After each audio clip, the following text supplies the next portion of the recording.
ഇന്ന് ശനിയാഴ്ച ഒരു പണിയില്ലാത്തത് കൊണ്ട് ഫവാസിന്റെ കണ്ണ് കാണിക്കാൻ കോയമ്പത്തൂരിൽ തന്നെ പേര് കേട്ട ഒരു കണ്ണാശുപത്രിയായ അരവിന്ദിലേക്കാണ് നമ്മൾ ഇന്ന് വന്നിരിക്കുന്നത്. സാധാരണ നമ്മൾ മലയാളികൾക്ക് കോയമ്പത്തൂർ നിന്ന് കേൾക്കുമ്പോഴേക്കും ഒരു ഡള്ള് ഫീൽ ആവും. പക്ഷെ ഈ ഒരു ഹോസ്പിറ്റൽ കണ്ടാൽ പിന്നെ ഇങ്ങേക്കത് മാറി കിട്ടും. ശരിക്കും ചെറിയൊരു മാള് സെറ്റപ്പ്. അങ്ങനെ നമ്മൾ നേരെ ചെന്നത് രജിസ്ട്രേഷൻ കൗണ്ടറിലേക്കാണ്. അവിടുത്തെ ചേച്ചി പറഞ്ഞു, ദാ ഈ ആപ്പ് ഡൗൺലോഡ് ആക്കി നിങ്ങൾ തന്നെ രജിസ്റ്റർ ചെയ്താൽ മതി എന്ന്. അങ്ങനെ ദൃഷ്ടി ആപ്പ് ഡൗൺലോഡ് ആക്കി നമ്മളെ ഡീറ്റെയിൽസ് എല്ലാം അതിൽ കൊടുത്തു. പിന്നെ ഓരോരുത്തർക്ക് നമ്മൾ പോയി. അങ്ങനെ അവിടെ നമുക്കൊരു ഐഡൻറ്റി കാർഡും തന്നു. പിന്നെ കുറച്ച് നേരം അവിടെ ഇരുന്നപ്പോഴേക്കും ചേച്ചി വന്ന് പിന്നെയും വിളിച്ചു.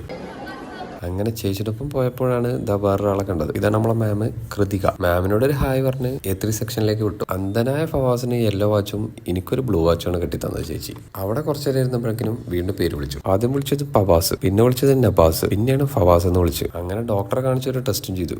കുഴപ്പമൊന്നുമില്ല. ഏതായാലും വന്നതല്ലേ, മാളിൻ്റെ ഒരു സെറ്റപ്പും ഉണ്ട്. ഒരു ചായ കുടിക്കാന്ന് കരുതി 2 ചായയും ഒരു എഗ് സാൻഡ്വിച്ച് ഓർഡർ ആക്കി. സംഭവം 96 രൂപ ഉണ്ടെങ്കിലും അതിനുള്ള മുതലുണ്ട്. അനന്താസ് കോയമ്പത്തൂരിൻ്റെ ഏത് മുക്കിലും മൂലയിൽ പോലെ നമുക്ക് കാണാൻ പറ്റും. അങ്ങനെ ഇന്നത്തെ പരിപാടി ഏകദേശം തീർന്നു. ഹോസ്പിറ്റലിൻ്റെ പാർക്കിങ്ങിൽ നിന്ന് വിപിനേട്ടൻ്റെ ഷൈൻ കൊടുത്ത് വീണ്ടും ഒരിക്കൽ കൂടി